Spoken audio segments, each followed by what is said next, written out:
It had been 3 weeks since Alex's visit to the old neighborhood.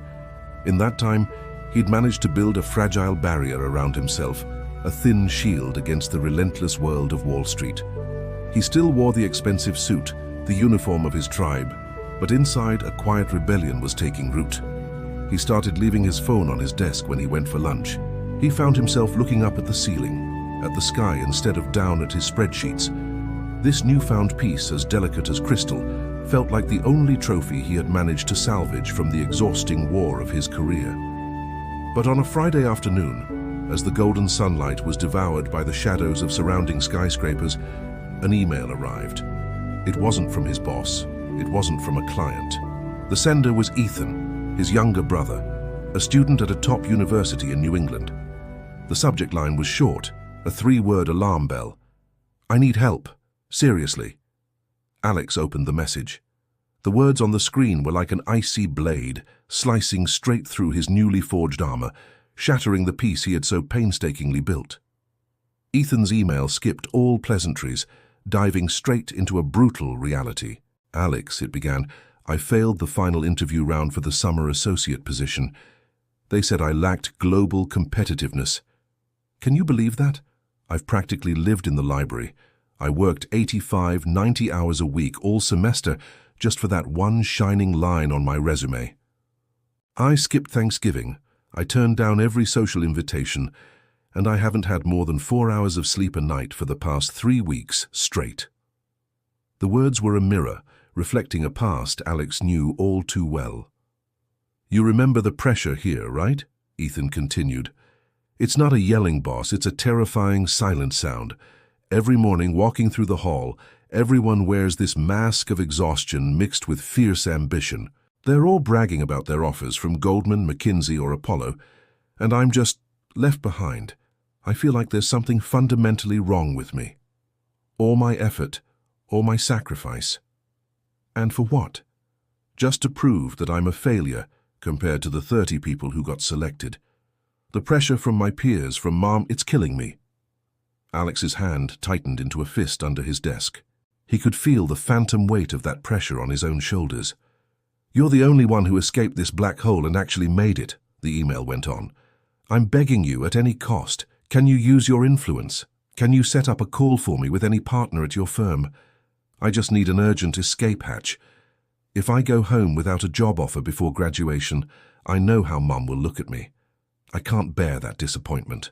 I feel so isolated, Alex, right here in the heart of what's supposed to be success." Reading that last line, Alex felt his hard-won serenity vanish completely. An invisible, cold hand squeezed his chest, making it hard to breathe. The churning in his stomach wasn't just a memory, it was an uncontrollable physical reaction, an electrical shock that jolted him back in time. He was suddenly in that small windowless room where he once worked 100 hours a week, fueled by nothing but stale coffee and pure adrenaline. He could almost smell the old office carpet, a scent forever mixed with the faint odor of fear.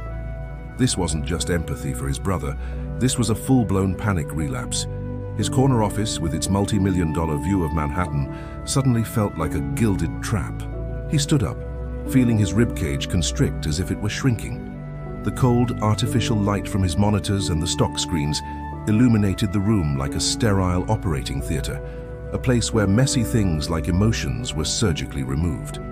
Alex walked to the floor-to-ceiling window, his hands trembling. He vividly recalled that desperate urge to be rescued, that overwhelming feeling of needing to call someone, anyone powerful enough to pull him out of the mire he was drowning in. Ethan wasn't just asking for a job. He was asking for a certification of self-worth from the very system that had broken him. Then, a more bitter realization washed over him. In Ethan's story, Alex was the villain. He was the one who had always sent Ethan books on the art of leadership. He was the one who spouted advice on optimizing one's network. He had single-handedly inoculated his brother with the one guiding principle of their world. Success is measured only by having a seat in the most powerful room. And now his 21-year-old brother was crumbling, crushed under the weight of that same toxic definition of success. The feeling wasn't just guilt, it was betrayal. He had betrayed his brother, and in doing so, he had betrayed the very peace he had only just discovered for himself. A thought echoed in his mind, sharp and clear. I taught him ambition, and now ambition is killing him. Alex stared at his premium leather chair, the throne of his kingdom. This glamorous, relentless city was his home. He grew up here. He built his entire career here. But at this moment, it felt terrifyingly unfamiliar. He was a ghost in his own life, a visitor who no longer belonged to this mentality, this tribe. His first instinct was to hit reply, to make the calls, to pull the strings, to save his brother the old way, the fast way. But then, an image floated into his mind. Elena's genuine, unburdened smile. The profound serenity with which she picked up each withered flower petal from the ground. If I intervene, he thought, I'll just be reinforcing the bars of that gilded cage. I'll take away Ethan's chance to discover the meaning of enough on his own. Alex knew he needed an answer, not a quick fix. He needed to see Elena's peaceful, untroubled gaze again.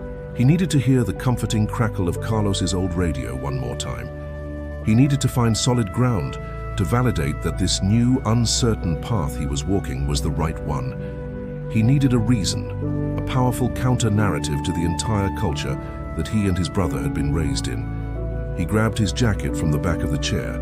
It no longer felt heavy with the weight of work pressure, but with the immense burden of morality and family expectation. He walked out of his office, leaving the cold glow of Wall Street behind him.